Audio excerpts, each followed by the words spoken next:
and welcome to the Bot Box. Okay, everyone get your seatbelts ready because as we're talking about all forms of Ming, starting from when it made its debut in Series 3 of Robot Wars. It was a black, red and silver coloured wedge armed with an angled circular bore on its rear end, and it could actually play a little tune on its tune to lure opponents into a false sense of security before attacking. Ming landed in Heat F of Series 3 of Robot Wars, where it drew Axbot lifter Mortis, and the Ming team came prepared, with an odd backpack, complete with Teddy, and false beard for one of the young team members. Yes, they were making fun of Mortis. Ming didn't get very far before it kind of stopped, and Mortis hit it with both weapons. Mortis then turned Ming over, and Ming's saw blade came off completely. It flew in the air and landed on the arena floor. Mortis then went after the house robots and got pitted, but as Ming couldn't self-right, it went out. Ming returned for Series 4 as Ming 2, a flat T-shaped silver-coloured box armed with a flipper and spikes. Ming 2 had been created to get revenge on Mortis. Ming 2 landed in Heat C, which, spoilers, didn't contain Mortis. It did contain Irish lifter D'Etoile, the 21st Seeds, and Flipper Bolt from the Blue. Ming 2 went for the alien D'Etoile. It had all manners of issues going into Series 4, flipping the Irish bot over with a bit of help from Bolt from the Blue. Bolt from the Blue nudged D'Etoile near the flame pit as Ming 2 left them well alone and had a brief tussle with Bolt from the Blue. D'Etoile, meanwhile, caught fire. Again. Next up for Ming 2 was going to be Vertical Spinner's Scar, but Scar broke, and the Morgue, a lifter, got reinstated. The Gutcher's Mortis was explained as being the result of a remark made by someone on the Mortis team. The Morgue pushed Ming 2 early on, but once Ming 2 found the right angle of attack, it pushed the Morgue around, even flipping the Morgue, but the Morgue rolled over and landed on its wheels. Ming 2 also sent the Morgue to dead metal, but the Morgue pushed Ming 2 away before dead metal could attack anyone. A pushing war ensued when the Morgue managed to spike Ming 2 with its lifter, which ended when Ming 2 pushed the Morgue into Matilda. The pit opened. Ming 2 tried to flip the Morgue and push some more, but the Morgue pushed back. Then Ming 2 stopped. Shunt axed Ming 2, sent it to Succulot, who pitted Ming 2. So, out they went. But there was the War of Independence, where Ming 2 first faced American hammer-wielding Axelbot Mangulator. Ming 2 just missed Mangulator early on, and got caught by Mangulator's hammer when it got too close to the bot. It was spinning just as a keep-away mechanism. Ming 2 did manage to push Mangulator around, but somehow ended up driving into Shunt's corner. It escaped though. Ming 2 then pushed Mangulator into Sergeant Bash and a wall, but Mangulator escaped. When Ming 2 rammed into Mangulator again, a whole wheel fell off. So Ming 2 stayed well clear as Mangulator was left to the house robots, who eventually pitted them. Next up was another American bot, Hammerbot Frenzy. Ming drove into Frenzy early on and was on the receiving end of a barrage of Frenzy hits. An early hit stopped Ming 2 from moving at all. It had just hit Ming 2 right on a switch that turned Ming off.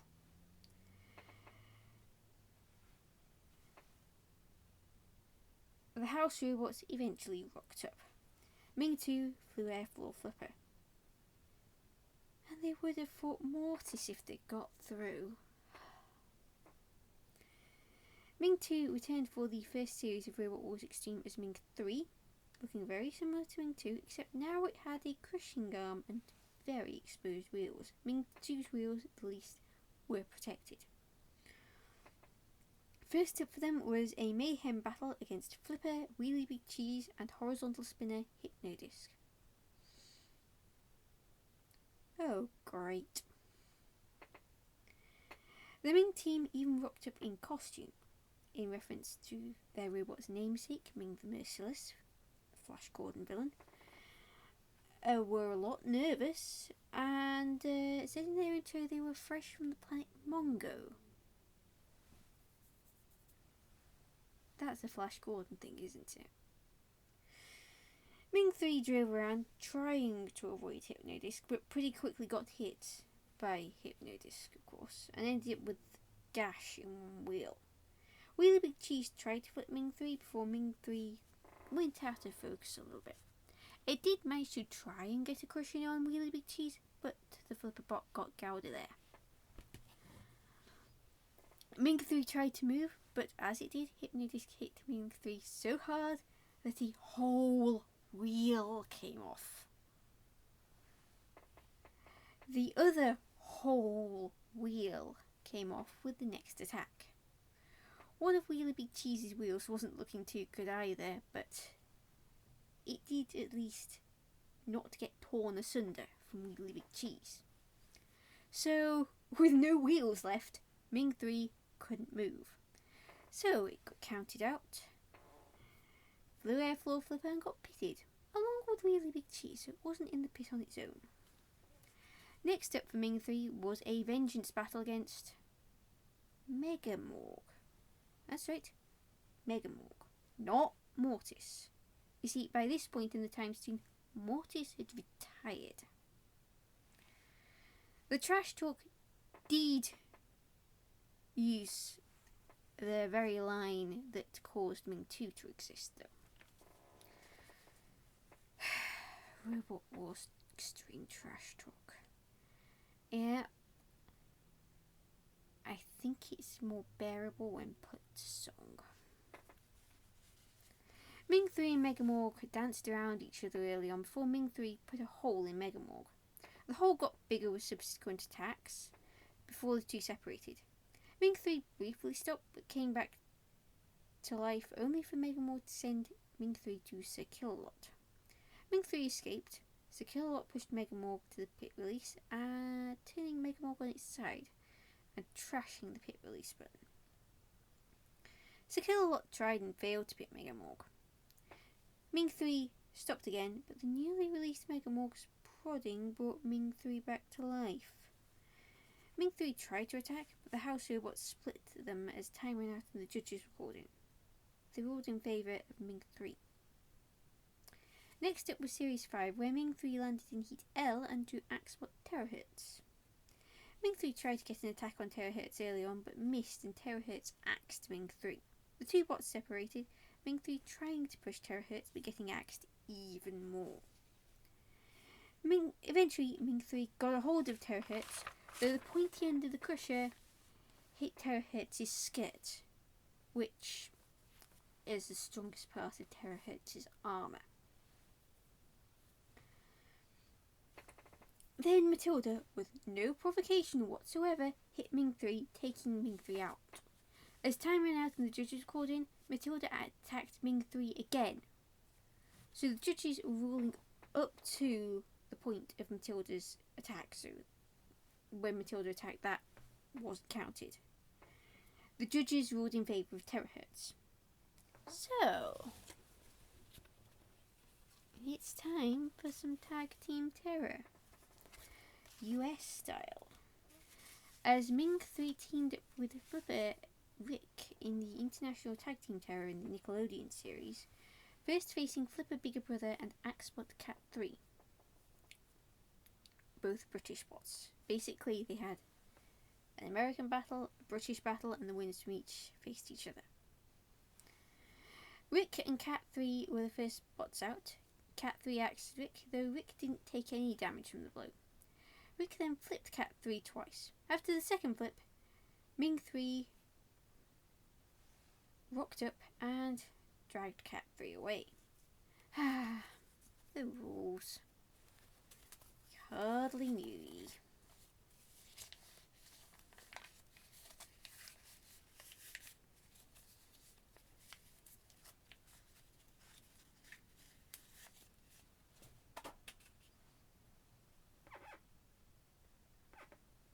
Where'd that go? Bigger Brother then tried to rescue Cat 3. I think he succeeded before going after Ming 3, eventually flipping them. However, Ming 3 could self-right and put a hole in Bigger Brother. At least try to. The two bots separated before Bigger Brother perched Ming 3 on its side by the wall.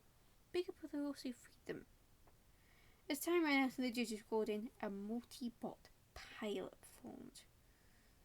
Almost sounds like a normal tag team terror battle then. The judges ruled in favour of Ming 3 and Rick. So, next to them was the final.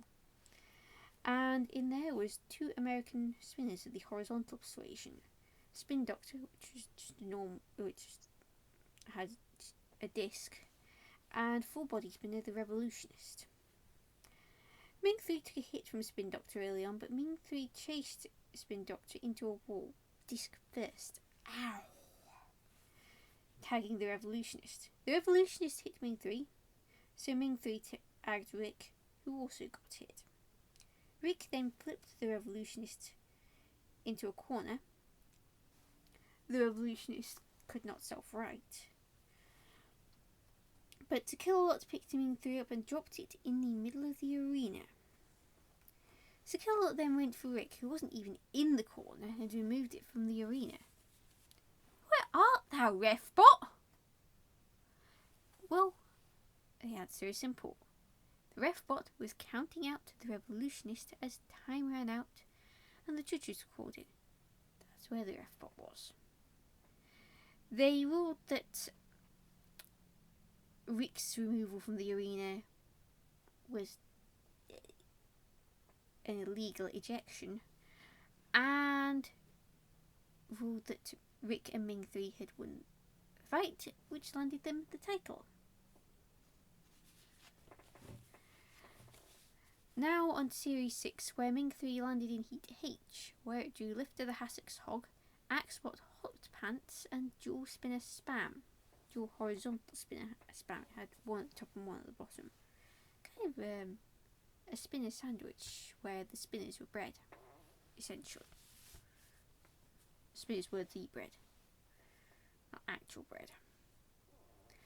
Ming 3 prodded Spam early on before going for the Hassock's Hog, but failed to get any kind of attack on it. It did get an attack in on Hot Pants, which by that point was already dead. Then Ming 3 went for Spam as the Hassock's Hog merrily went around in circles. Spam opened the pits as Ming 3 continued to annoy it. Ming 3 then went for the Hassock's Hog. Hot Pants got counted out and pitted. Spam followed. The Hassock's Hog was deemed to have been immobilised first due to a lack of controlled movement, so Ming 3 and Spam went through. Next up for Ming 3 was Horizontal Spinner Supernova. Both robots just missed each other early on, but Supernova landed an important hit, taking out Ming 3's self-righter. Supernova damaged the wheel of Ming 3's, but Ming 3 hit Supernova and sent him to the flame pit. Just with the gyro forces. Ming 3 could barely move though. A few hits later, Ming 3 died, got counted out, flew air floor flipper, and got pitted. They returned for Series 7 with Ming Dynasty, a red box wedge armed with a drill on an arm that, due to a late withdrawal, got seeded 15th. They landed in Heat H again. The two flippers, Seros and a Dutch robot, Scraptosaur, and a lifter grabber, Merciless. Everyone went for Ming Dynasty early on, Seros managing to flip the 15th seas over. Eventually, Ming Dynasty self-righted, but got flipped over by Scraptosaur. Scraptosaur wouldn't leave Ming Dynasty alone as it tried to self-right. It just tried to make sure Ming Dynasty stayed down. But Seros rescued Ming Dynasty. How kind. Ming Dynasty prodded Seros and opened the pit, but with Merciless out, both Scraptosaur and Seros were after the 15th seats. Ming Dynasty prodded both Saros and Scaptosaur as time ran out and the judges recording, trying somehow to stay in the fight. But Ming Dynasty's late effort wasn't enough. They were ruled out. And no, Craig, that wasn't controversial that Ming Dynasty went out, even though they're the 15th seeds. That's the dictionary definition of a minor upset at best. They never returned after that. Ming had very different forms. Ming 2 probably should have had more fights instead of going straight to Ming 3. But Ming 3 was also not a bad robot. As for Ming Dynasty,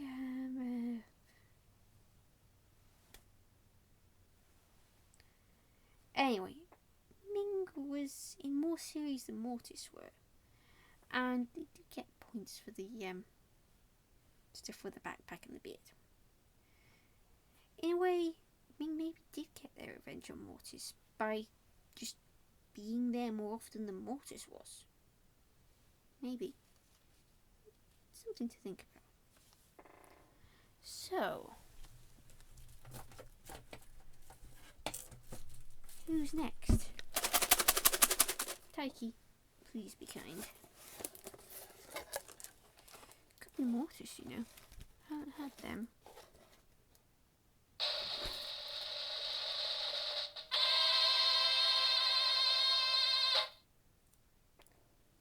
Fatal Traction. Until next week, Calson244 out.